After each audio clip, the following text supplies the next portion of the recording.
All right. Perfect. Yeah, you can see me. All right, you can see Varun. You can see me. Hello, everybody out there in TV Land. Thanks so much for tuning in. Sorry for the delay. We had some technical difficulties. Hey, Wenzel, what's up, man? The infamous glow tape man. We've been doing some epic stuff too. Like, have you guys been seeing his grip tape stuff? Like the stuff he's been doing with Yes, grip he's tape? got the Church of the Glow Tape going on. Yeah, Church of the Glow Tape. He's slowly exactly. converting everyone he can. Exactly. Like, he's like, yo, you see my glow tape? You see my glow tape? Hey, kid, I got something for you. I got some glow tape. Got something that might interest you. Whenever I see Wenzel use the, what's it called? The glow tape with the UV light. He has the thing on like nonstop. I'm like, is it bad for someone to be exposed to UV light for that long? It might be infecting parts of his brain. That might be part of it. More. Like he's tape. Like it's not actually him anymore. It's just the light talking through his body. It speaks to me. It speaks to me. Yeah, he's already up to 9,000 followers on Instagram. It's going up every day. Awesome. So There's a reason for it. All right, guys. Well, thanks so much for tuning in. You're at Let's Talk. You're with Let's Talk Gunpla with Uber's Cosplay. We also have Varun back talking about different elements also. So it's going to be a great time. Be sure, guys, once again, to check out all the details.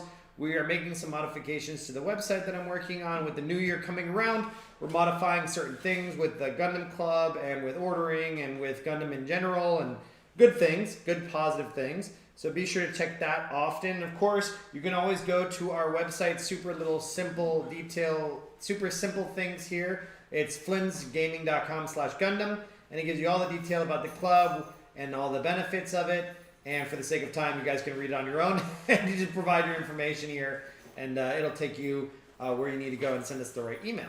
Right. So, going straight into it, we do have a couple orders upcoming that are on their way. Ben, do we have anything of notice that they should take Of particular interest, I know a lot of people are going to be interested. We have the Master Grade Wing Gundam Custom Verka coming out, which is a brand new kit, just came out. It's that classic Gundam Wing one with the angel wings from Endless Waltz. Okay, yes, yeah. And it's the new version, the Verka, so it's super posable, super detailed. It's the new best version of that particular mobile suit. That kit is great. Do you remember how many of those did 10. we get? We got 10 of those. 10 coming in here, so there should be enough for all the regulars. Okay. So if you guys are interested, keep your eyes on the Instagram. Eddie will post as soon as those come in. But come in here and grab one. All right, perfect. So we got that kit upcoming, and it should be here. I think we have a bunch arriving tomorrow. I believe it's tomorrow, but there's 3 packages in the shipment, so we're going to see. But keep your eye on the Instagram. That will show you what's coming in. There's a few other things as well. There's some more of the Fate Stay Night petite kits coming in. So awesome. I know those are pretty popular. Specifically, we've got the Saber and the Gilgamesh coming in. So if you guys missed out on those before, check them out this time around. All right, cool. And other stuff as well. Yeah. So you guys know it first that we once we post it, first come first serve. So yes, we open at 5 o'clock tomorrow. If it does come in time, we probably wait till Wednesday to put it up, just so we have time to put it in the POS and to put everything together. So I knew it would be popular, so I tried to get enough to make sure we would have enough for all I'm the really regulars. shocked that they allowed you that we actually got 10. I think they kind of maybe set aside more for the American audience. I would hope so. Okay, all right. They got to know what side of the bread their butter's on, All right. Well, Wenzel says he'll see us tomorrow. All right. So we'll drive up to make it. Make sure, just check the Instagram. Make sure the boxes are here first. Well, Ben and I talked today a little bit about being more active in posting the kits and what's upcoming and creating more content for it. So we do the best we can with what we got, but we'll definitely take it into the next step. So. Yeah, and if you're not already on it, make sure you get on the Discord as well, because I post updates about what's coming in and when we expect it, as well as try to gauge interest on like things that are coming out. Like if you guys tell me you want it and I can get it, I'll try to get it, but you got to kind of let me know through the Discord. 100%. And I'm going to actually drop the link here. Hang on. Senpai, can you drop the link, if you can, into the chat so people can see the link to the Discord? So, definitely. And the Discord, there's a bunch of channels there, guys, about Gundam. Also, Varun heads up the Dungeons & Dragons group. So, we have that channel as well. And that's a separate topic for another time. It's Wenslow. That's your go. I'm just going to call you Wenslow from now on, Wenzel. Wensley. And then also Miami Gunpla. Hey, what's up, man? We haven't seen you in a while at Bill Knight. Hope all is well. And hopefully we'll see you soon. But anyways, all right. So that's what we got going on. So I know we have a lot to talk about. So and Varun's here. Right. So we'll take every second we got. So what do you guys got going on today? So last time we had Varun in, he was showing off some of his real grade kits, specifically the Astrays. And we wanted to talk more about real grade kits, but we also wanted to talk a bit about the source material it was from again. This time we're going to be talking about the new Gundam from Char's Counterattack. All right. Char's Counterattack, which I have here on DVD, is a feature-length Gundam film from... The first one. Yeah, the first one, actually. Yeah, you're right. From 1988. What? Really? From 1988, yeah. Whoa. Okay. This was the final battle between Char and Amuro. So the main characters of the original series, this is quite a few years later. Okay. And they're older, they're more mature, but they still cannot get over their old grudges. And they have to have one last knockdown fight to decide who is the victor. And the fate of the world. And the fate of the world falls in there too, but really, it's about two guys who could not get over a woman. Yeah. But Really? But yeah, this movie came out in 1988. I have it on DVD here. This one is out of print, but it has been re-released in 4K now through Right Stuff. So if you want to get this, there are ways to get it in America. Don't worry. Eventually. Yeah, we can totally get this. For a time, it was also on streaming as well through the Gundam official Info. YouTube. Yeah. But I think that might be off now. They rotate the movies every now and then. Really? And they're on an F91 kick right now, so this movie might not be on there. But So originally when it was released, it was VHS. originally this was VHS, and this was actually kind of a groundbreaking thing for a few different reasons. Like I said, it's the first theatrical length Gundam movie. It was the first time Gundam used CGI. There was a 5-second CGI clip in the beginning of the movie, which was one of the first times they used CGI in anime. With period. Axis? Really? Yeah, it was not with Axis. It was with the colony Sweetwater. Oh, okay. They show it, and it's like a 5-second clip of it in late 80s CGI. A colony rotating in the dark of space. They knew not to try and do too much, but it's still interesting nonetheless. Like I mentioned before, Turn A was the last one to use cell animation. So I like to bring up stuff like, you know, that was relevant to the animation. But like I said, this is the final battle between Char and Amuro. Char and Amuro are, of course, the two main characters in the original series, which takes place in 0079. The sequel to that was a few years later, Zeta Gundam. And when Zeta Gundam was done, Tomino moved on to do Double Zeta Gundam. But when they were in the planning stages, he was still planning to have Amuro and Char show up in that show. But he was given green light to do the movie.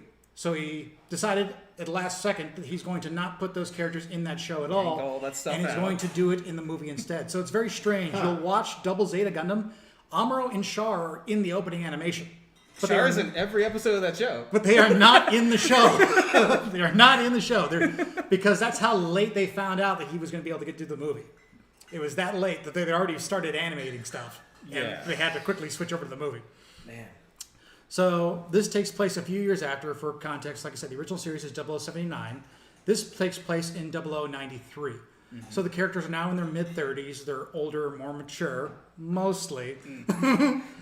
But the basic storyline is Char has become disillusioned once again.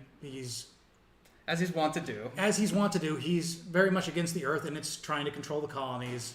And he wants to just wipe the Earth clean, just to return it to like a nuclear winter. And then everyone will have to live in space, and then there won't be any more autocracy from Earth. Naturally, his opinion is you can't kill millions of people Against to genocide. accomplish this. It's like Thanos, you know? Yeah, it's like you fought with us just a few years ago to stop this kind of thing. What happened? Yeah. Which we never find out. So they never tell you what happened? Well, they do and they don't. They make it. Char became disillusioned fighting with the AU on the good guy side, essentially. Right. When he saw that at the end of it, I mentioned before in Zeta Gundam is this three-way war between all these factions. And the good guys come out on top at the end, but they're so exhausted that Zeon just comes right back in at the end of Zeta Gundam, and they do it all over again. And Char's basic idea is, okay, all these conflicts keep happening. What is the reason for all of it? It all ends up being the Earth. Let's take care of the Earth, get rid of it completely, and then the colonies can live in peace. That's his basic thing. He doesn't want to blow up the Earth. He wants to make it uninhabitable. He wants to by make it humans. uninhabitable and force people to move out into space because he believes that by living in space, humankind is forced to evolve to new types who are able to understand each other better and not have to constantly engage in war. Which Amuro punches holes in the movie itself. Yes. Where he's like, if new types are so advanced, why don't we understand each other, Char? Yeah, like, we're both new types and we don't agree at all. Yeah. And like I said too, is there's this whole thing where Char is kind of taking on the role of Casval again. Like he's the son of Zeon Zum Daikun, the guy that started Zeon, and he's taking on that role again, but he's not really a politician. He's a pilot, and he says that. Mm-hmm. And it ends up being that a lot of what he's doing is really just an excuse to fight Amuro again. Like he really just wants to settle the score with Amuro, and he's putting all this other stuff aside, and he's just doing whatever he can to have this fight with Amuro. And Amuro is very much the same way. He just wants to stop Char. Mm-hmm. And all these other people and all these other unfortunate people are caught in the conflict between these two guys that are just upset over Lala's death years later. I think there's a little more to it than that. I think in a recent interview, Tomino kind of sees Char in Char's counterattack as kind of himself, but also kind of like a guy who had all of these expectations on him when he was young, and you see that from like the origin on. Everyone expected so much from him, and he failed. And it tears him up, and he doesn't really know what to do.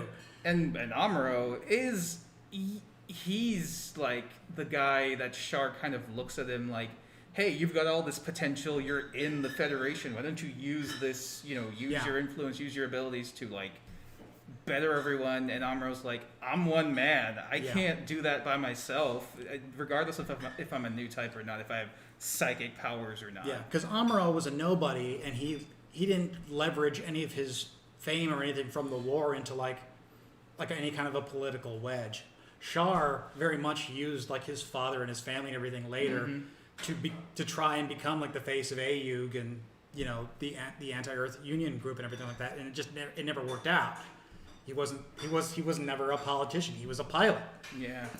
But just as we were saying too, is like in the original anime, one of the climaxes of the story is Char takes this young budding new type under his wing called Lala Soon, and he's training her how to use her powers, and she's a very powerful new type, more powerful than both of them. But she's a young girl, and he's just trying to kind of facilitate her growth, because he sees her as somebody that new types can really be, like what we can really accomplish, how much we could understand each other.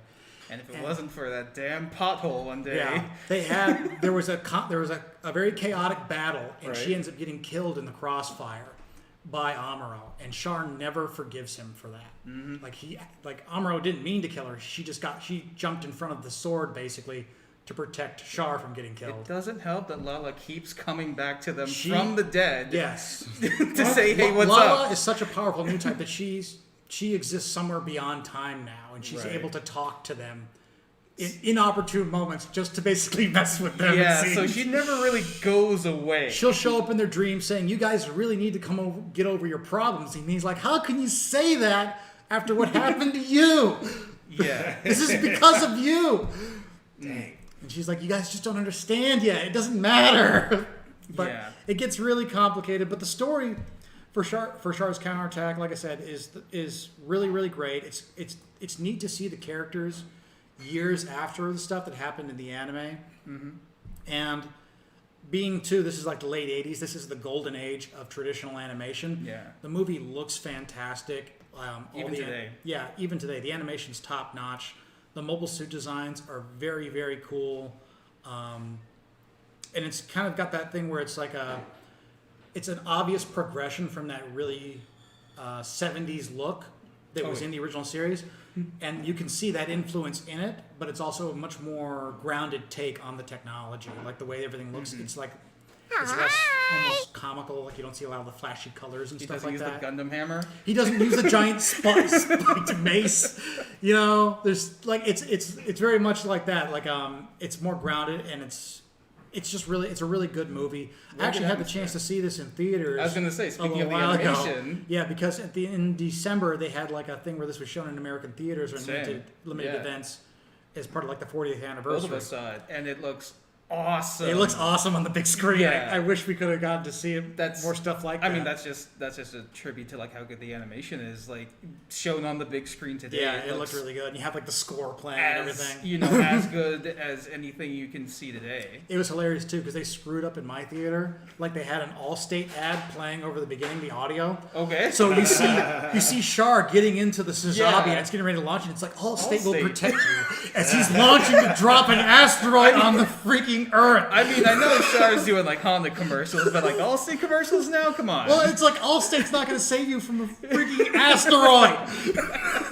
You gotta get that space insurance, man. You're You're gonna be living in space now. Space insurance. It's terrible. But yes, it was great to see it in theaters, even with the mess up. It just made it funnier. Yeah, it was real cool. But yeah, let's segue into this model kit that you brought in. I saw you when you first got this and you were building this. Real grade kits have kind of had like a bumpy history. Yeah. But overall, like when people talk about the one to watch out for in terms of how good they can be, this is the one they talk about. So why don't you take it away and you talk about the new Gundam. Can we switch the camera? Yeah, for sure. Go for it. Yeah. So this kit that I got is not the base real grade new Gundam. It's a new Gundam with the fin funnel effect parts, and you're seeing it on there right now. I have a few of them. I didn't put all of them out. The fin funnels are these like fins on the side here, and the ones flying around him.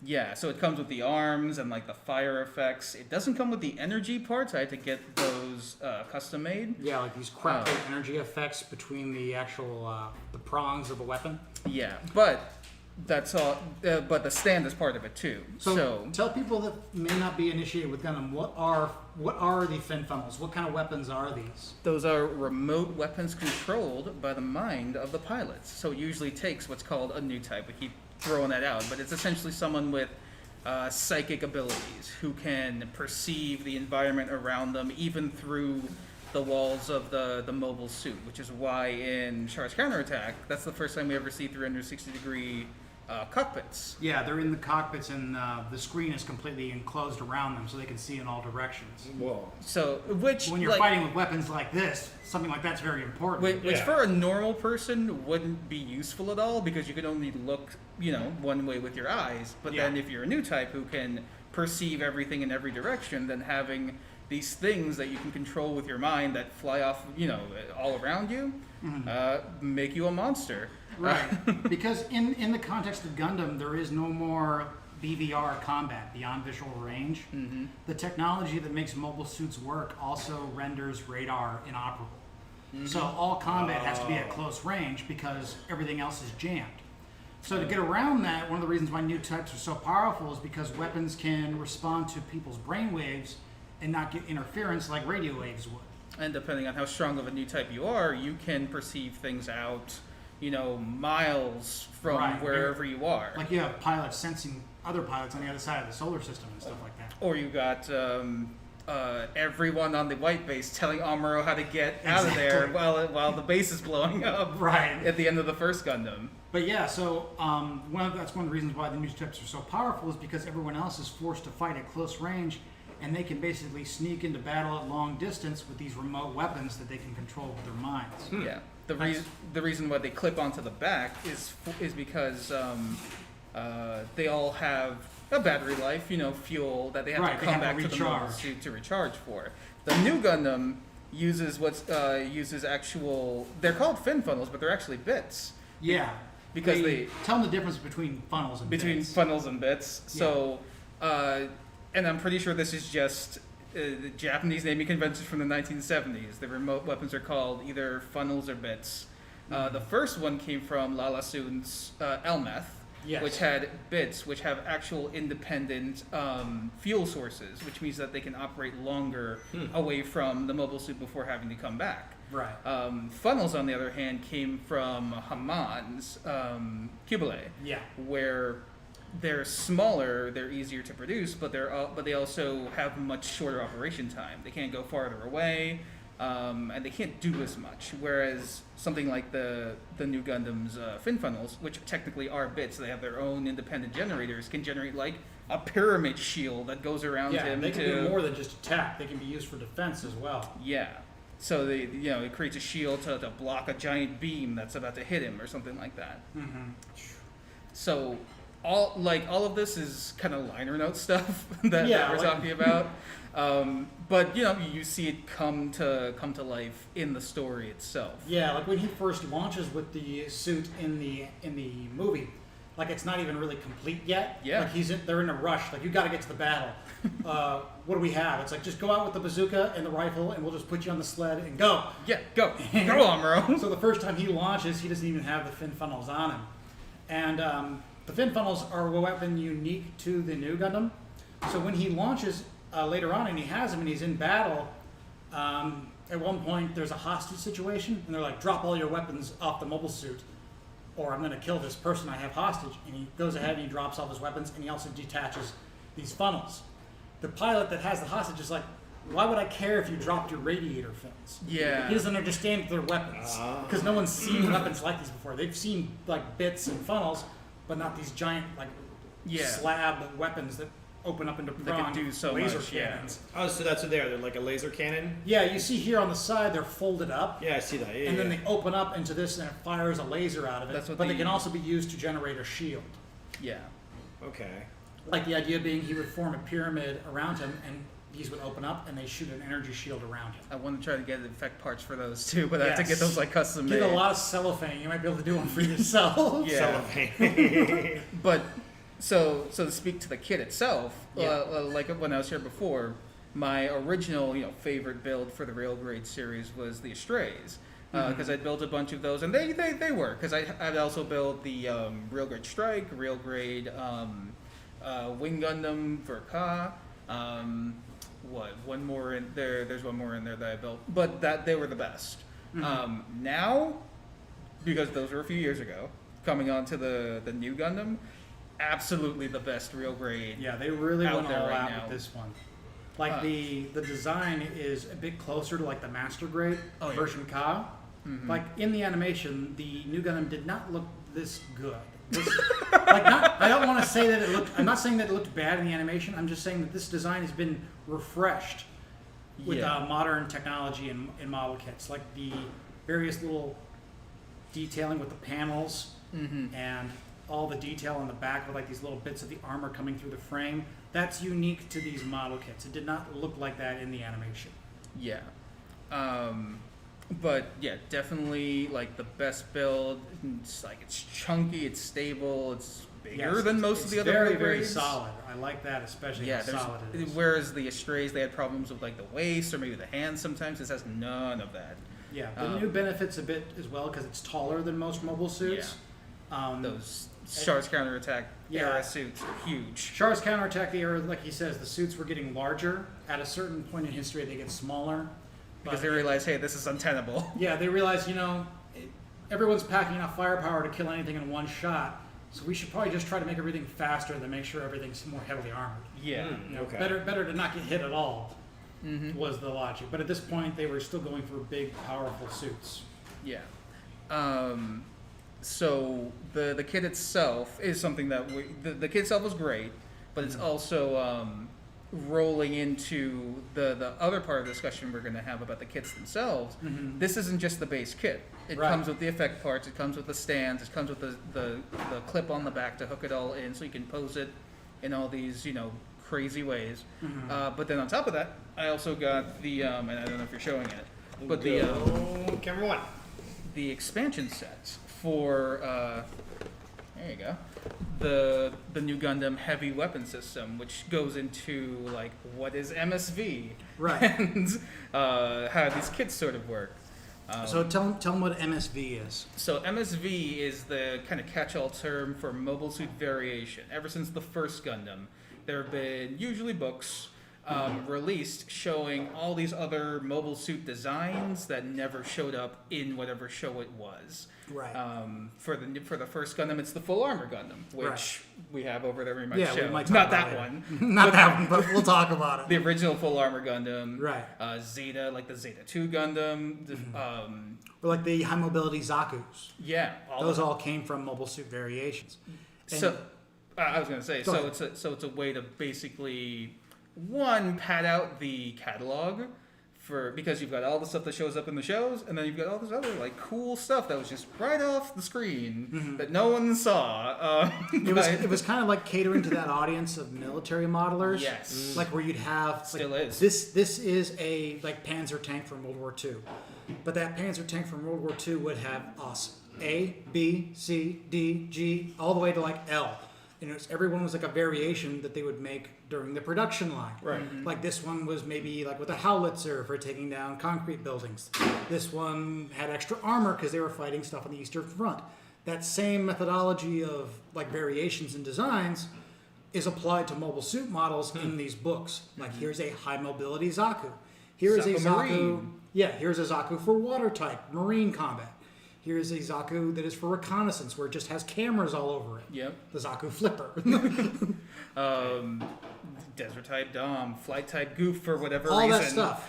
And that's where this was one of the ones in the book that came out for Char's Counterattack Mobile Suit Variations. Same year. Yeah. Right. And so tell them about the heavy weapon system specifically. Like, what does this one have that the normal one does not? So the HWS, the Heavy Weapon System, is essentially an add-on, and if you've played like Super Robot Wars, you'll notice this, where it's got the base suit, and it's got supposedly has all of its normal armaments, but then it's also got a giant new beam rifle, a new shield. I can't see what I'm pointing at, but we're gonna show it off in a second anyway. Right. A new shield that's much thicker. It has a high mega cannon on it, which is the thing that the Blvd Gundam uses. Right. It's got a ton of missiles and everything built into it. It's basically the bunker buster version of the new Gundam. It's like I said, it doesn't show up in animation, but the concept is if you needed the new Gundam to break through like a battle fleet on its own, what would it need to do that? And it's this additional armor that it could jettison at some point or lose once everything on it was exhausted. Yeah. Most Gundams, like at least the main hero Gundams, have had some kind of full armor variation in either model kit or in art books fashion, and this was just the one for the new Gundam. But how do you get these ones? Because you see, like the color of the box is different as well. Yeah, it's like black and monotone. white, yeah. Yeah, so this is a P Bandai kit, and P Bandai means Premium Bandai. That's Right. the line of non-standard kits, because standard kits like this, even this one that came with the effect parts, they're all color. This is like going to be on the shelf. It's going to be nice. These are ones that usually aren't in any stores, even in Japan, unless you're going to like the Gundam base or something. You've got to order these. You got to order these online.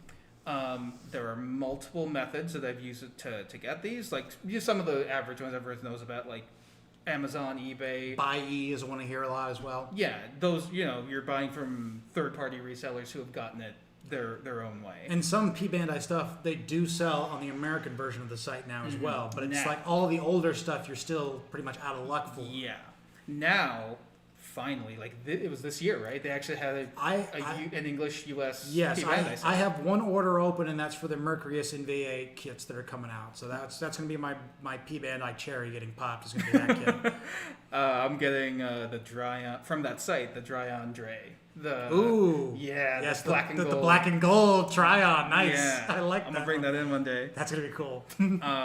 But the method I got, this one was from a site called Omocha Japan, which is based in Japan. I got referred to there possibly by, I forget the email there, but it may have come from Bandai themselves saying like, hey, this is maybe before they set up their site, go to these guys. They have an English site, and they have, they're in Japan. They have immediate access to all this stuff, and they're like a third-party reseller of the Bandai stuff. So price-wise, you get a better price for the kit itself. So instead of, looking on eBay right now, this thing's going to go for like $50, $60, maybe more at this point. And that's just the expansion parts, not the base kit. Not the base nothing kit. included. The kit itself, this only cost me like $20, but with shipping, that's the thing to keep in mind. If you're ever going to get one of these, like straight from Japan, and you don't have like someone on a military base who can just send it to you, then shipping can go anywhere from like $6 if you want to like take a chance and not have any Get it like 8 months. get it shipping. Get it in an indeterminate amount of months with no tracking, or up to like $20. So it essentially doubled the price of the thing I was getting, but it came in pretty much right after the release date. The site was really good.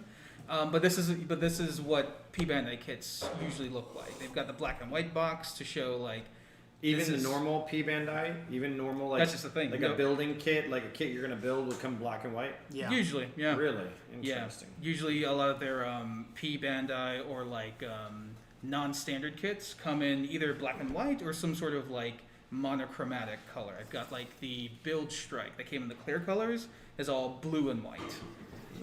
That's how you tell like this is not a normal kit that you're getting here. Yeah. So if you're at a garage sale and you see a Gundam box that is black and white, And you it's run to it. Probably worth grabbing. And if everything's in like the plastic, oh yeah, grab that. The thing is with P Bandai, the logic is they try to release kits through there that might not have the demand for normal sale. Mm-hmm. Like either it's an unknown or fairly Obscure. fairly obscure variation, or maybe like a color variation that never appeared in animation.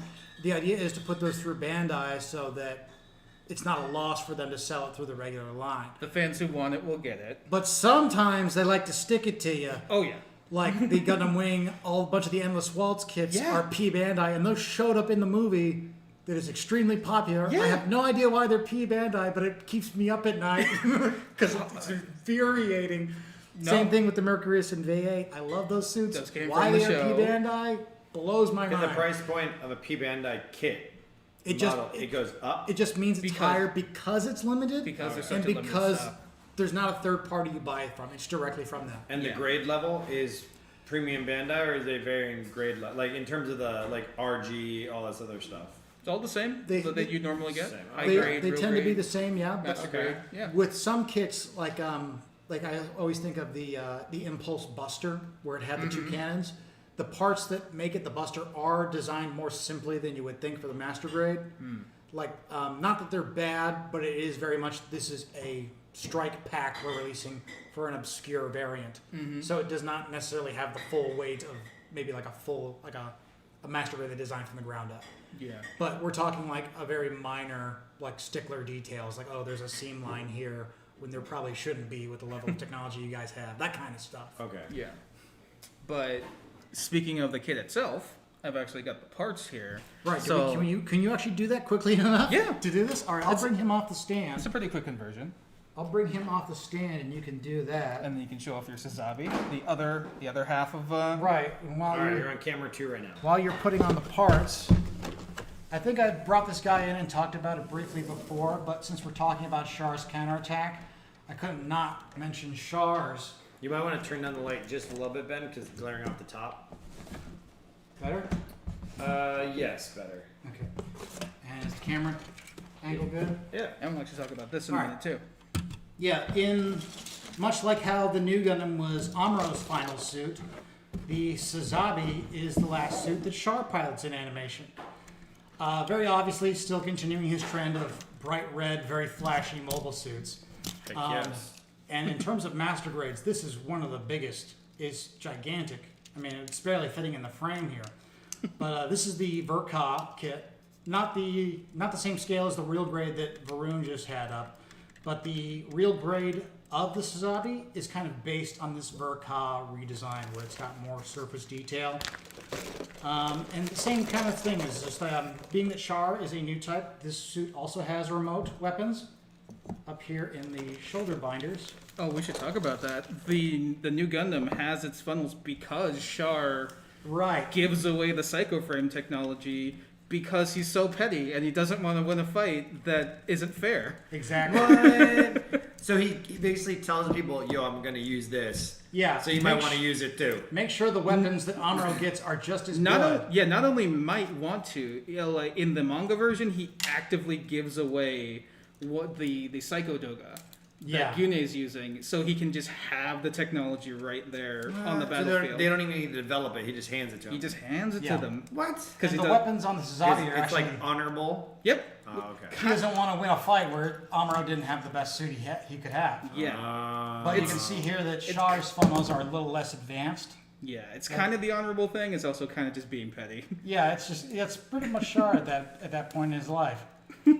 But unlike Amuro's, these ones do not make a shield or anything like that. These are very simple. There's just these 6 little remote weapons that fly around, and could attack you from multiple directions. So like guns? These are basically like small little beam guns. Oh, okay. And they can attack you from multiple directions. It also looks like he only has, what, 6 of them? He only has 6, and Amuro has fin funnels, only has 6 as well. But they're much more useful. But they're much more powerful. Like I said, the one that Varun there has is the double fin funnel, right? No, it's the regular one. Oh, okay, yeah. Because there is another expansion kit that has another set of fin funnels on the other side, so the suit is symmetrical. And then he has a full-on 12 of the fin funnels as well. Which it seems like that, obviously, because the grade is different, master grade versus real grade, with size comparison between the kits. Or between the mobile suits, the size. Are they similar in size? Is one a lot larger than the other? The Sazabi is just giant, even compared to a suit in the same scale. Okay. Because it is a heavily armored bruiser suit. Like, it's not just heavy firepower, it's heavy armor and lots of thrusters. Like you can see in the back. So mobility is not an issue? No, it's still very fast despite its size. Like you see in the back, he's got all these engines, all these fuel tanks. And it's able to go toe-to-toe for the most part with Amuro, but in terms of skill, Amuro ends up on top in that fight. The Sazabi gets pretty brutally messed up. It gets down to the point where they're both barehanded, punching each other on top of this asteroid. It always seems that that's what it comes to in this shit. It's 2 guys fighting over a woman. It always gets ugly. But yeah, probably Char's most famous suit is the Zaku, but this one, I definitely think is his best looking suit. And this is a great model kit. You guys actually have one of these in stock as well for sale, and it's the one that comes with a bunch of clear parts. So, yes, that's nice. Oscar's kit. Right. So if you guys are interested in this kit, we do have this for sale here as well, and this does come with a few extra things as well. It comes with this. I love this long beam rifle. It did not have this in the animation. It only showed up in artwork, but I love it. This gigantic long rifle. It had like the beam shotgun in the movie. Yeah, it had this beam shotgun, which is still pretty cool, but I love the long rifle as well. It has this extending stock as well. Well, we keep talking like around it and talking about variations. The Sazabi compared to the new is about the same size. It's a little bigger. Yeah. But then the variation of the Sazabi isn't like a heavy weapon system that tacks onto it. It's a completely different suit called the Nightingale. Right, and the Nightingale is the Nightingale and then the High New Gundam actually came from the novelization of Char's Counterattack. Yep. Because before it was a movie, it was a novel that Tomino wrote. First, it was a High Streamer, and then he rewrote that into the sequel that was going to be Char's Counterattack. And the movie and the novel have quite a few differences. In the characters, like a written novel. It's a written novel, and there was a written novel of the original series as well, where things are very different. I actually have that, and that's translated. That's a totally different story. But is it translated from Japanese? It's translated from Japanese into English, yeah. But the Char's Counterattack novel, there is not an official translation of, but there are fan ones online. But there's a lot of minor differences, like some characters they basically play the same role, but the names are different. Yeah. Things like that. But there are also differences in mobile suits. Like Char in the story starts out with the Sazabi, but before the final battle, both characters upgrade their suits, and he goes to a suit called the Nightingale, which is this gigantic, monstrous mobile suit. If you think this is big, yeah, it's way larger. It hurts to. I probably couldn't even describe it well. It's so big. But they have a kit of it in the RE100 line. Do you have that? I do not have that, but it is giant, and it is so big that it is basically almost unposable because it is so big. Yeah. It's so chunky. But how's the build itself? Is it the complex, build is nice. simple, is it simplistic? The RE100s are kind of simple. They're kind of just like big high grades, but they do have a lot of nice surface detail. Show me a move. It's great to have the Nightingale in a model kit because it's one of those ones that was rare and never showed up in animation. So to get a model kit of it at all is pretty shocking. Yeah. But and everyone that wanted it pretty much knew that what they were going to get wouldn't be terribly posable anyway, just as a matter of the design.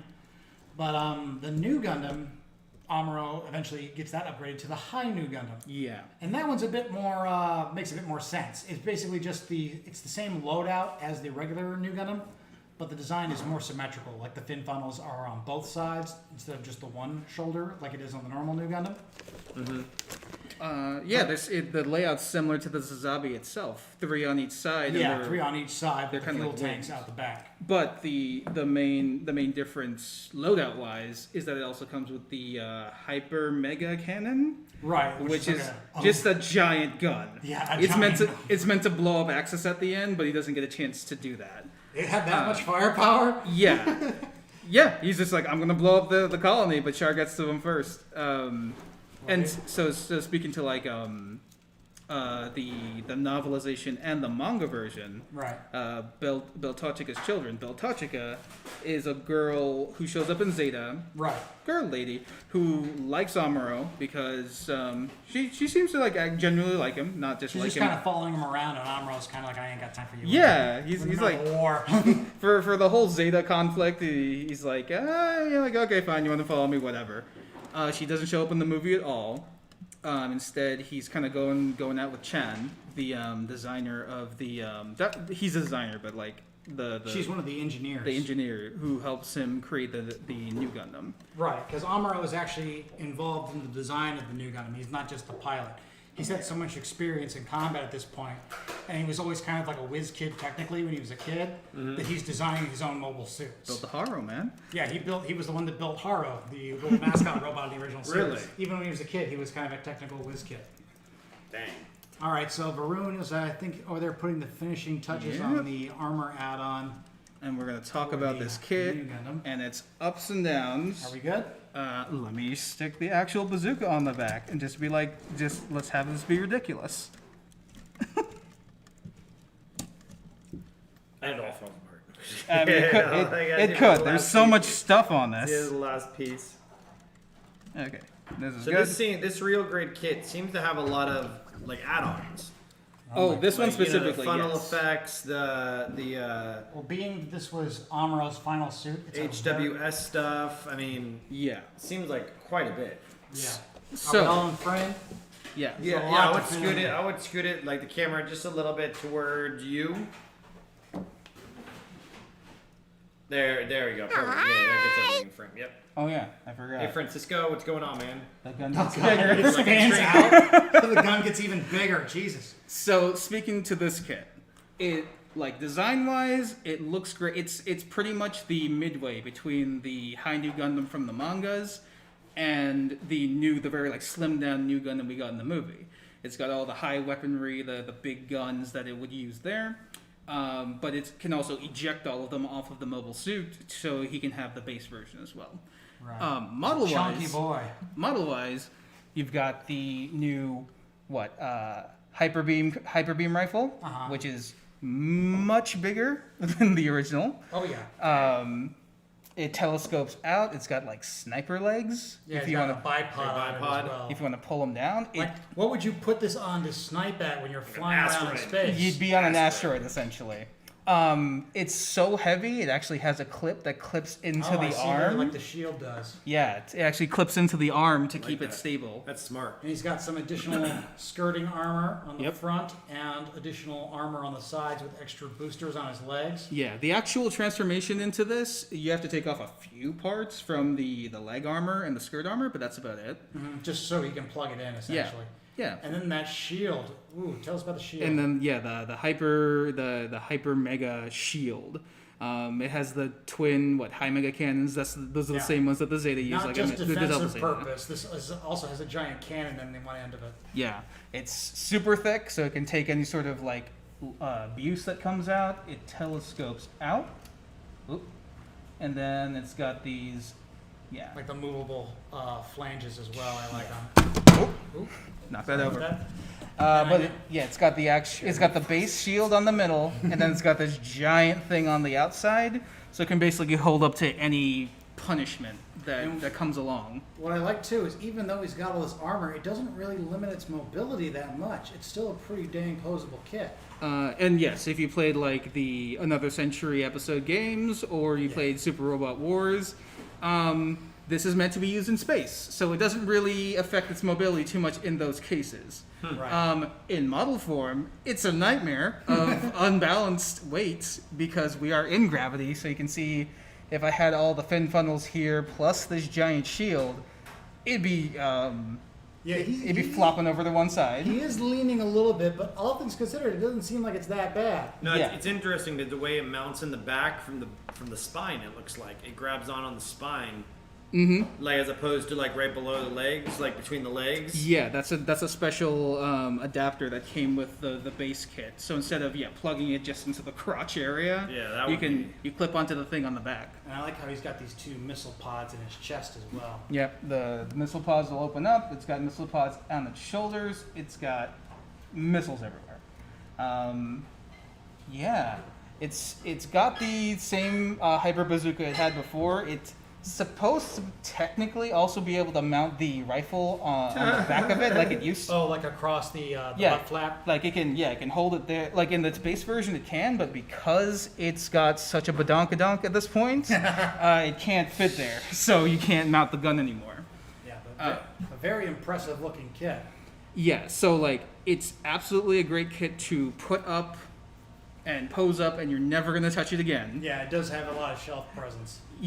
But any sort of like play value or moving around or like swapping out the parts, I would not recommend it. The armor limits it too much, you think? Yeah, because you have to get kind of creative with the fin funnels and the shield because this takes up so much space and then these take up so much space when they're mounted. Right. The chest piece is extremely fragile. This is actually broken right now and I have to fix it again. Right, you showed me when you came in Yeah, here. That right part here was in the broken. middle. Like it's held by a very thin piece of plastic that I have to fix. So you do have to be careful with it. Yeah, you have to be super careful with those expansion parts. So maybe this is one that maybe just kind of stands on your shelf and points menacingly. Definitely. It's Exactly. It's like you choose which one you want. You choose like the base new Gundam, which looks excellent, or you choose like the heavy weapon system. You choose one, and that's it. Well, despite maybe the downgraded mobility or in stability, I think if it were up to me, I'd probably go with the heavy weapon system. I got it. Of course, I'm going to use it. I like heavy armored Gundams. I love the idea of like a Gundam going into battle with just additional armor that it can purge. Mm-hmm. Like I kind of like the Strike Valkyries for the same reason in Macross. Yeah. Like where they can just purge all their armor. the armor pack Valkyries. Yeah, I love all those for that same reason. I like the idea of carrying additional equipment into battle. Excuse me. In terms of the build time, how long from start to finish, you think, Varun? This one was or are you counting the base suit, or are you counting everything? Everything. Yeah, if you had to build it all together in one go. One boy. go, what are you looking at? Oh boy, that's a few days. Like if I'm building straight and I'm not doing anything else, few days, maybe a week, because you've got to build the base suit, you've got to panel line, you've got to clean it up. Then you put any stickers on that you want because real grades come with many stickers. All the little red details you are all see the ones stickers. on the side of the legs and things on this guy. Yeah. Then you've got to do the stand and the effect parts. Those don't take too long because you don't have to detail anything there. They're just there to look nice. Mm-hmm. And then the effect, and then the heavy weapon parts. That's another, evening that you've got to. It's not too much to build, but you've got to detail them again, make them all look nice, and then put it all together in a way that is going to be stable and not flop over. Right. But if you were going to build a real grade kit and maybe you weren't sure which one to do, I think the new Gundam is the one to point people towards. Because as far as like what's out currently for real grades, I think this is pretty universally considered the best It's one. the high water mark. Yeah. And remember, like I said, this version that I got with the effect parts is not the base version. You can just get the suit by itself. It comes with the fin funnels. You just don't get the stand, and you don't get the bits with the fire, and you don't get the arms. You just get the kit on its own. And then if you want to get the effect parts, and if you want to get the heavy weapon system, and if you want to get the double fin funnel side, which I don't even have, and I'm not going to get because I don't need more things on this I kit. like the asymmetry of the normal now. Yeah. I like how it only has the fins on one side. Yeah, So. you don't get a whole lot of asymmetrical suits. Right, and I've always dug that about mobile systems that do have that loadout where it's not a symmetrical loadout. Mm-hmm. So I'm in agreement with you on that. I would personally pass on the double fin funnel, but if I had to pick one or the other, I think I'd go with the heavy weapon system. Yeah, and like I said, take a look at the P Bandai American store that they now have. Right. Shipping, I don't know how shipping's going right now, just because anything coming out of Japan is going to be a bit delayed because it is a little expensive. Not even price, just like delayed. Oh, well, because the they have time frame, pretty. too. They're because of the pandemic. They have pretty strict COVID, restrictions in place. They better screen my packages because I'm not waiting for the Mercury's Bay 8. I need that now. inject that into my veins, man. Yeah, I think once things get back to normal with shipping and whatnot, it'll getting the things on time will be fine. This one I had to send an email like a week after, like, hey, this was supposed to show up last week. Oh, because of XYZ restrictions, they're like, oh, we couldn't send it out, but like they were able to. Their customer service was able to help me out and get the kit like the next week. So, given the situation the world is in, like it was a pretty good experience, and I have a few more on the way. But then we can talk about we've talked about P Bandai stuff. Expansion kits exist for many suits. There are very specific ones, like the HWS I'm showing you here. That's only for the real grade. It's not going to fit on anything else unless you do your own kit bash sort of thing. And you put like the arms and legs of the new on something else. Whereas like I've got this, I got that Flynn's here, a few weeks ago. This is another expansion set, but this is obviously, like it says, a bit more general purpose. Yeah. So tell us about this one. So it's just a Hangar set that this one's in white, but I think it comes in multiple colors. I'm going to color it eventually. I was going to say you could change color very easily. Yeah. You know what?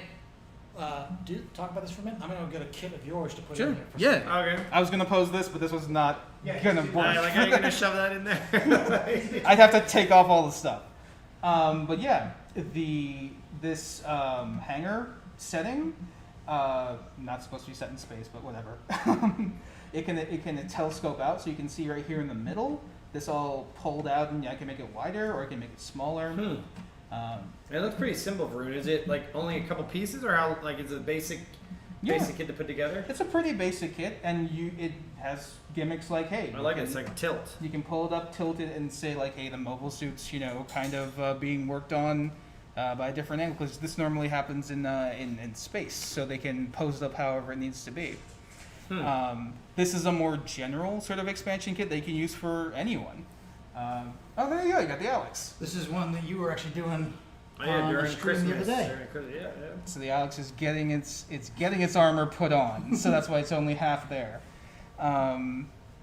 And this one specifically, like 1/44 scale, but so real grades and high grades can use it. Yeah, but the size of the bottom is big enough to where this could easily fit a master grade as well. Oh yeah. Mm-hmm. Provided it's not like a giant one like the Sazabi. Sazabi would just like destroy this. It would crush it. But then there are also like the flight units, like the base jabbers or the Dodais that you can pose any kit on. Especially kits that don't already have flight capabilities. You can pose them up like that. There are general effect parts that aren't specifically like for the new Gundam like this one. I've seen like blue versions of these. Yeah, I've seen that as well. Yeah, me and Eddie were briefly mentioning those before the stream. But they sell them a lot for the 30-minute mission kits as well. Like they're compatible with regular high grades, and they can give you effects like a bullet fire out of the end of barrels. They even have ones that are like explosion effects, so you can have them on the outside of your suit like he's being shot. Yeah. And effects like energy crackling and things like that. So it's something to think about when you're making your kit, because you don't need to be constrained creatively to just what's in the box. You can say, hey, I have these other like toy things that I've got I can put in here, or Bandai specifically sells effect parts that you can put together, like this hanger, or you can get multiple ones of them and link them together and make an entire like hanger within the Rakai loom. They have little plugs on the side where you could chain these together and have it be like a whole hanger display. Yeah, and I don't have them on right now, but there are holes here that you can put actual weapon racks. So if you got the beam rifles, very cool. So you can have his weapons stored there, and that's great too, because I always hate having to put like accessories from a mobile suit in like a little Ziploc bag. That's what I do. You can throw it in a box somewhere. And you can put them on display. I have like bags and bags and bags full of beam sabers and machine guns and rifles and all kinds of stuff. All of those. So it's great to have it on display. So even if he's not wielding it, you know what he has. Do they sell the bases like aftermarket as well? Like people making third-party bases? And I've seen some of those out there. Yeah. There are non-Bandai ones as well. Kotobukiya, which is another model kit company, has a whole line of modeling support goods as well, like where it's additional weapons or like similar to 30-minute missions where certain stuff is compatible, like you can change it around with different plugs and stuff that are included with the kits to make different weapon combinations and things like that. And even though it's different companies, the size of them is pretty standard, so they fit right in with most scales of Gunpla. Yeah, even like I said, the energy parts I have for the new right here, didn't come from Bandai. I got those online from a third-party reseller. Right, like somebody else had made those and was just selling them for that kit. Yep. So there's even like weapons. I've seen builder part weapons where it's just like fancier or more customizable versions of like the Zaku rifle or the Zaku bazooka instead of the base ones you get out of the box. I have a couple of those at home. Right. And for the seed kits too, the Stray I brought in with the big bazooka, that was an extra part that never came with it. So yeah, I know you guys have a lot of the base models here, but yeah, I actually got the Hangar here. Yeah, Sean's like, oh, I didn't even realize you had Hangar bases. You know why? Because they go so quickly. Yeah. Everyone wants to. Everybody wants one. I got it. I'm like, oh my god, this looks awesome. Let me, get one of these for your guys to get repaired, man. It was the last one. Especially for the Build Fighters line. The Build Fighters are not the Build Divers line. There's a lot of customization parts that come out there because they have a lot of variations from those shows. So they release the variant parts for them alone. So like like they'd have like the Zaku Amazing, and then you could just buy the Amazing backpack. Or the Camphor Amazing, same thing. It comes with the binders and it comes with the weapons, like the sniper rifle and the pistols. If you didn't like the base suit, but you want those weapons for something else in your head, in your imagination, you could just buy the weapons separately. Nice. I got the GM Sniper K9. I got the K9 pack. So it comes with a big long sniper rifle, the thing on the back, and the tiny soldiers. Yeah, the drone backpack and the soldiers. Yeah, but it didn't come with the sniper. I just wanted to put that on a different kit. So a lot of those are out there for pretty much all of the Build Fighters, Build Divers lines that they're coming out with. They release a lot of the customization parts, or sometimes it's just effect parts. Yeah, the effect parts is something I really want to get into as well. Yeah. So I'm going to look into getting those possibly on a future order. Make them pop. And we got to talk about the elephant in the room. We've been showing it here on the screen for a while. We haven't mentioned it yet. This backdrop you got is awesome. Tell us about the backdrop. Yeah. Oh yeah. I need me one of these. We need this for every episode. Yeah. So anyone who's come in for some of the build nights, and I've actually had the chance to bring this in, have seen this space backdrop. It's from I think they have the logo on it. It's from Baku.com. BakuBackgrounds.com is what it says right here. So not this Thursday, guys, but next Thursday, Varun's going to come in with it. I have a couple. He's going to come in with a couple of the backgrounds. So if you want to come in and snap some photos of the kits, Bring and I some know Mel complete has kits. lights, Yeah. we'll have it ready for display. What I like about this one too is I don't think we want to show it because it's a bit of a hassle, but it's actually got a reversible side to it as well. Yes. Like the other side is like a planet background of like a terrestrial setting. Yeah, it's more like space. I don't think it's the moon. I think it's like a kind of like Mars. It's got an icy background, but it's got kind of another planet in there. So if you want to have like an atmospheric shot, we can do that as well. And I have a smaller one for that's shorter but wider. Right, that's the one I think I saw you had in the past. I don't think I saw this big one. Yeah, so I can bring this in, but I really like it. Even though when you put some light on it, for some reason you're seeing a shadow in space, but like, oh well, we're taking pictures of Gunpla here. Take that camera that way. That'll be a little bit better. But yeah, I'm gonna bring these in like Eddie said. Next Thursday. Next Thursday, guys. Not this bring Thursday. in a few suits of my own so I can take some cool pictures. Yeah. Of this So if anyone has any completed suits that they want to pose up and make look nice, I can bring in a few stands, and I can bring in this backdrop here, and we can do something nice. And I'm gonna see for the Hangar bit here. I'm gonna see if I can get like a Hangar background I can just put in like a box or something. Oh yeah. So we could just put it in pose in the I back. saw somebody do something really cool. They took a bunch of old VHS cassettes and had like those broken in half and lined up because it made kind of like an interesting backdrop. Okay. And they just threw some Greebly parts on it to make it look like the inside of a hangar, and it looked good. Okay. And I was like, hey, what else are you gonna do with those old VHS cassettes? Sean actually says, I agree on the backdrop. I plan on painting something like this. Yeah, painting something up like that could be pretty cool. I bought this one, but if you wanna buy it, this like folds up. They do that a lot in the. If you wanna make your own. My dad's actually doing that with his HO scale trains because he has a whole room dedicated to it. Right. So like he was repainting by hand the backdrop. Yeah, like the back wall of the room. Yeah, like the whole room is painted the this. skyline. So I guess you could do it. I can dig it. Yeah, if you you could do it. If you got the room to paint your own, go ahead and do that. This one I can fold up and fit into a thing, and it goes right in my car. Yeah, maybe not painting, but something more It'd like be this is really something I'd be interested too in. at Vertex decals because he can print on such high grade vinyl and mounted finishes. Yeah. I mean, that'd be interesting to print up. Because this isn't normal this is like, just like paper still cardboard. like heavy duty cardstock paper. Yeah, yeah, that'd be interesting. But yeah, maybe we'll mention that to him next time we see him. I'm sure he'd probably be down. Yeah, print up a couple of them. Yeah. I never thought about that. Yeah. Interesting. How we doing on time? Because I know we're in an hour and. All right, I'm gonna go ahead and put your Alex made a back in VHS the case. case and made it a Gundam hanger. Yeah. Winslow. No, okay, Wensley. Winslow. I made one VHS case and made it a Gundam hanger. See, there you go. Yeah. Very cool, man. Very cool. You should post pictures on Instagram recently so we can all look at it, or bring it next time. Bring it on next Thursday. Yeah. And where did you buy this from, Varun? Here. No, not the base. I know the base here, but the background. Oh, right from their they're on Amazon, but I think you can get it from their website too if you just want to buy directly. Dude, It's fire, bro. yeah, Baku backgrounds, BAKKU. Just look them up, and they have a couple of them. Each one's reversible, so this one comes with space and like a planet, but there's ones that like on Earth, different settings, and it's specifically for like figures or model posing. They're like, we know folks want something like this, so this is why we made this. They know their audience. It was I think it was like anywhere from $20 and $30 for one, so not too bad. No, not too bad at all. And the coverage area is really decent too, because I saw you with even shooting with your phone.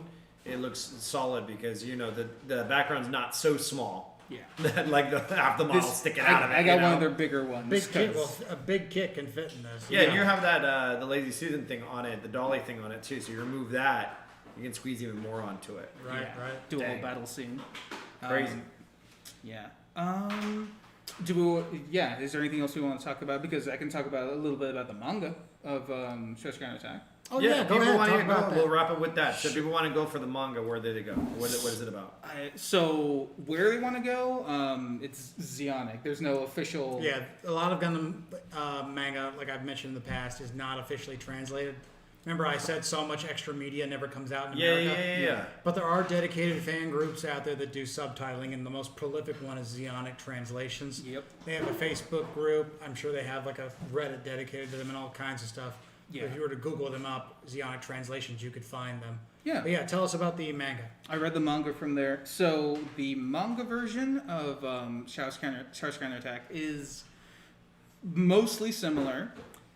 There are some key changes though. The first one I mentioned, Amuro starts out using the I think he's just using the Regazi again. The Regazel? Yeah. Yeah.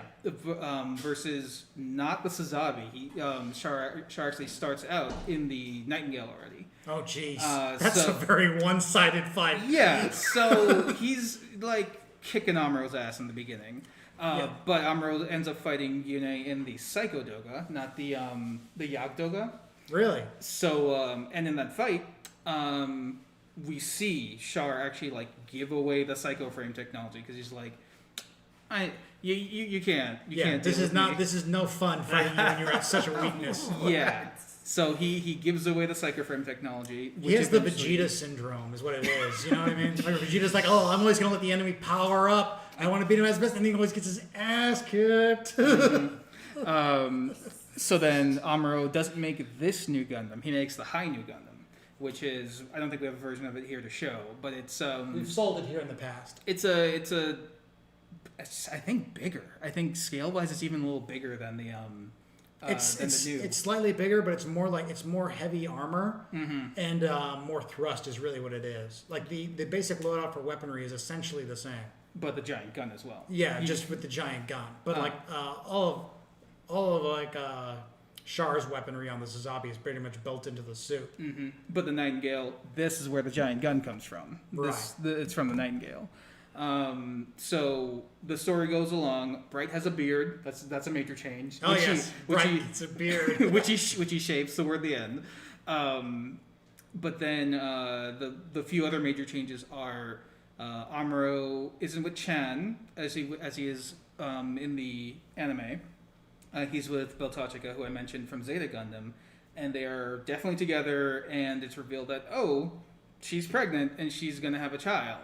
and I think it's eventually revealed that Char gets his lady friend pregnant as well. So I think that was kind of a setup. Yeah. Oh, okay. I think that was a setup for something that I don't think we're ever going to see in animation. That's good though, because Nanai gets kind of thrown to the sideline in the movie pretty bad. Yeah. Like she's in there. The manga too. She's there helping out Char, and she's obviously infatuated with him. And he's but like, he doesn't want to have. He's like, look, I'm busy pining over this dead woman. Get out of here. yeah, I have a world to blow up, and like, but I think that was something that they were setting up, where Char's son and Amuro's son would, grow up in this new era, and something would happen. But that never, they never made that story. Mm-hmm. So Amuro's got a kid on the way, so he's like, oh my god, I'm gonna be a dad. But he's happy, he's not freaking out. Char, on the other hand, is like Quest, who shows up in the anime as well, who's a powerful new type girl.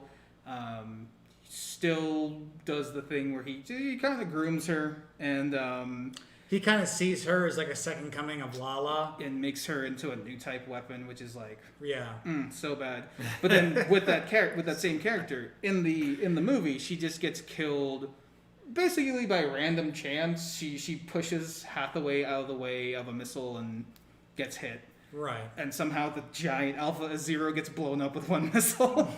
And how did it happen to the Death Star? Why not? so that character Quest, instead of just dying kind of randomly, that like she does in the anime, Hathaway, who is Bright Noah's son, befriends her like in the anime, but he's the one who ends up killing her by accident.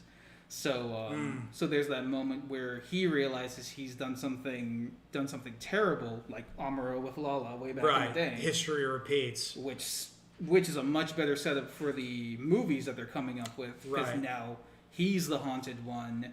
He's got all these issues, and now he's trying to take it out against the Federation and all the corruptness that's going on there. Yeah. That's one of the other major changes. And at the very end, we see Amuro actually try to blow up Axis with the Hyper Mega Cannon. He doesn't get a chance. And they pretty definitively say that Amuro and Char are dead. Unlike the anime, where it's kind of ambiguous of what happens at the end. It's like, no, they're dead. Yeah, the anime left it like they're supposed to be missing in action at the end, but they're never 30-year spoilers for Char's counterattack. Yeah, they're never seen again, and in official canons later, like they even briefly allude to it at the end of Unicorn, is like they are dead. Yeah, they're new type spirits. They continue in some form as spirits. Yeah, because they have voice lines at the end of Unicorn. Yeah. Toro Fuha needed a paycheck. For and Ikeda. Yeah. But yeah, so those are kind of the major changes. Other than a few of the mechanical, mobile suit designs, it sets up Hathaway's Flash a little better. There's kind of that, like you say, history repeating itself. Yeah. But and setting up potentially like Amuro and Char having children out there in the world, but I don't think we're going to see any of that in the. I'll be very interested to see what they do with the movie version of Hathaway's Flash, because the movie version of Char's counterattack is so much different from the novel. I'm sure Hathaway's Flash is going to be very different as well. Mm-hmm. And like I said, Hathaway's Flash, we've mentioned in the past, got delayed because of the whole pandemic and everything, but it is going to be coming out fairly soon. So if you're maybe not familiar with that era of Gundam and you want to get a catch up, Char's counterattack, must see viewing. It's under 2 hours. Like I said, the animation is great. It holds up. The story's good.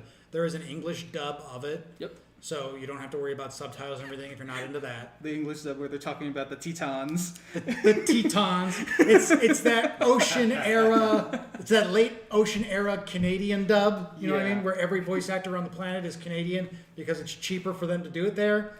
So you take what you can get. Very phonetically. Funny thing too is I mentioned it last time, but Kirby Morrow passed away not too long ago. He was in this as well. He was the voice of Ginye. Yeah. Yeah, But and to kind of cap it off, this movie essentially ended the first era of Gundam. Right, like the main cast is done essentially. Like everyone has either moved on or passed away, and they've moved on to other things. Mm-hmm. And even now too is they still try to do stuff with those characters every now and then. Like Bright shows up briefly in Unicorn, but Bright's voice actor had passed away a while ago, so they had to recast him. You know, and for years he had been passed away for a while. Like I said, they had been reusing old voice lines of his when he would show up in video games because they don't like to recast. That's why they never use Sayla for anything. Right, because she got out of voice acting and then everything else, unavailable. But end of the first era. So first Gundam Zeta, Double Zeta, then this ends it. Then it went on to what? Victory or F91? Well, F91 came out after this is theatrical, and that was going to be the lead end to a series that never ended up panning out. And then there's late UC stuff like you say, Victory and things like that. But all those shows are dealing with things like many years removed from the 1 year war. About what, like this is the close. This is supposed to be the close of the chapter. Yeah, but now with Hathaway's Flash coming out, you know, maybe we're going to see more of that. Yeah, like you said, it takes place in Universal Century 0093. Yeah. So in 7 years, Zeon was supposed to be reabsorbed into the into the Federation. They deal with that in Unicorn. Yeah, the not so subtle allusion to the Hong Kong situation. Yeah, and then Gundam narrative takes up after that, and then the capper of all of that's going to be Hathaway's Flash, or Brilliant Hathaway, however they bill it in English. Right. That takes place after Zeon has been reabsorbed into the Federation. There's no more opposition to this, like, one, singular elite government over everything, and how the son of, like, one of the greatest war heroes deals with that. Yeah, and I realized Bright Noah wasn't that good of a dad. Maybe you should have spent a little more time with your kids. He was a great dad to all the other kids that he was around. Yeah, well, Hathaway's kind of a prick. Yeah. But yeah, I think that's all we've got to say about Hathaway's Flash and the new Gundam, the heavy weapon system today. So that's our little talk about Gundam Char's Counterattack. And like I said, for the movie that's going to be coming out fairly soon, provided all the pandemic stuff finally pans out, if you want to catch up, Char's Counterattack, it's available in Blu-ray definition 4K from Right Stuff, I believe. Yep. And I believe it's still streaming on some places. I'm not sure if it's on the Gundam Official anymore, but I think if you have like a VPN or something, you can get the Japanese Gundam Official channel, and I think they have a bunch of the movies on there as well. But yeah, and they rotate that out every now and then, so I'm sure they'll be putting this up again before Hathaway's Flash. Yeah, that'd be good. And if they want to snag to read the manga, where was it? Zeonic Scanlations. So if you just have to Google up Zeonic Scanlations, they'll have a Reddit, they have a Facebook group, and they'll probably point you to something like a OneDrive account where you could just download chapters of the manga. And everything's translated. It's not like you're sitting there with the image in like a box over here. No, it's all. Everything's already in English. It's very. It looks very professionally done, even though it's a bunch of geeks like us just with too much free time. We're putting that one out there because that manga is never getting translated into English. Yeah, and there's so much side story Gundam material that just never sees the light of day in America. It's a lot of it is just completely reliant on fan subs or fan translations or things like that. Yeah. So you do what you got to do. I mean, the first time I saw Gundam Char's Counterattack was on like a 6th generation VHS bootleg back in '96, and I knew next to nothing about Gundam. I didn't know any idea what was going on. You're real confused. The translation was terrible as well. Like the one thing they had is like the translation of Char was like the more accurate traditional one, where they say Shah, which is SHAA, was originally the way they translated it, but it just got changed. Just like his theme song, man. Everything else was fucking messed up though. Shah's coming. Yeah. I have that as my ringtone. So. Yeah, I have that on my phone too. But yeah, it's a good story. Like, I would recommend if you've never seen any Gundam and you want to get caught up before Hathaway, then watch the first Gundam movies, the Zeta movies. I guess you can skip Double Zeta because that's really hard to find. The Zeta movies though are going to be kind of weird because they do change the ending. Yeah, but it's to set up stuff in Double Zeta, which if you're gonna skip, it doesn't particularly matter. I mean, the only thing that really changes is Camille isn't a vegetable. Yeah, that's the main thing that changes. Like, Double Zeta can still happen. Right. If you want to watch Double Zeta, you can, or just watch the latter half. Yeah. First half of Double Zeta is a little tongue in cheek. Yeah, and then watch this, because if you go into this as like your first Gundam viewing, you're gonna be kind of confused. Yeah, because it doesn't like take a lot of time to explain things that are going on. It assumes you've seen other stuff. You've seen at least. There's no like fish out of water character going, hey, what's going on with this 1 year war? I mean, I think that's what Hathaway was supposed to be, and it's like, nope, you're over there in the corner. It's like, dude, get in the simulator. Leave me alone. We're in the middle of a battle. Yeah. What are you doing on the bridge? What are you doing on the bridge? Get out of here. But yeah, so I think we're good. Is anybody on the chat? No questions. No questions. Yeah, I think they're very entertained with all the history and different resources. So they have choice. They can get into the kits. They can get into the DVD or the movie, and they can also read the manga eventually if they want to. Let me take a look at this thing, because I think we talked about this before. A lot of the a lot of the books, the manuals now come with translated versions. So you have all the liner arts, all the stuff that we're mentioning is now translated. You can't really see it. Yeah, everything past a certain date now is translated. Nice. Yeah. So like, it's kind of funny because I have the Thunderbolt Gundam I got for Christmas. That one's not translated. But the one that came out the next month, the Zaku, is where they started doing it all. So I only have half the story. Give me my phone. Do the Google Translate. We'll do that another day. We'll do that's fine. Thunderbolt. We've got lots of stuff to talk about, so we'll do that again another time. So next Thursday, guys, be sure to remember if you want to come in, Varun's going to come in with a couple of his backgrounds, and I'm sure Omel will have his lights to snap some pictures of your kits a little differently next Thursday. We usually start about 8 o'clock and go to about midnight. Some of us leave a little earlier than others, but you'll all have a chance to take a photo or two and share that. I see Varun all the time with them, so you'll come with them. And and then of course with the DVD, I guess they can pick it up from the websites you mentioned. Right Stuff has it. Okay. I know this is streaming somewhere. Okay. I'm just not sure where off the top of my head. Might still be on Gundam Official YouTube. If not, this was what Bandai Entertainment. Oh, that doesn't exist anymore. Yeah, this is the original one. This is not the Right Stuff one. Yeah. So this is like low quality. So don't look for that one anyway. Go to Right Stuff. They do all the releases for the Gundam DVDs and everything's in like the proper R2 transfer, so it's high quality. Yeah. It's not like these old DVDs. This really doesn't look any better than a VHS, honestly. Yeah.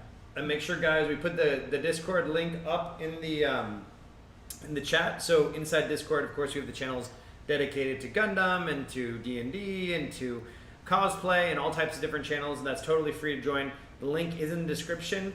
And Ben's information, Uber's cosplay's information is below. Which one is best for you, Ben, Facebook or Instagram? Instagram is where I'm most active. Active, okay. But if you want to hit me up about advice or something more in depth, Facebook is probably better because it's easier to talk on that. Okay. I'm not constantly fighting with the phone and my club fingers. All right, perfect. And then Varun, if they want to ask you any other questions, where's the best place to find you? I'm at Valortron on the Flynn's Discord. All right, at Valortron on the Flynn's Discord, so you guys can be sure to check him out. Yeah. As well, if you have any questions. D&D this Wednesday. This Wednesday, yes, D&D this Wednesday, D&D. 7 p.m. And super stoked. Learned a lot of new stuff and. Seems slightly overwhelming, but you take it one day. There's so much we didn't even touch on. We didn't get too into it. We could make a whole hour just talking about the jokes you could make about Char's counterattack and all the meta stuff. Cool. Yeah.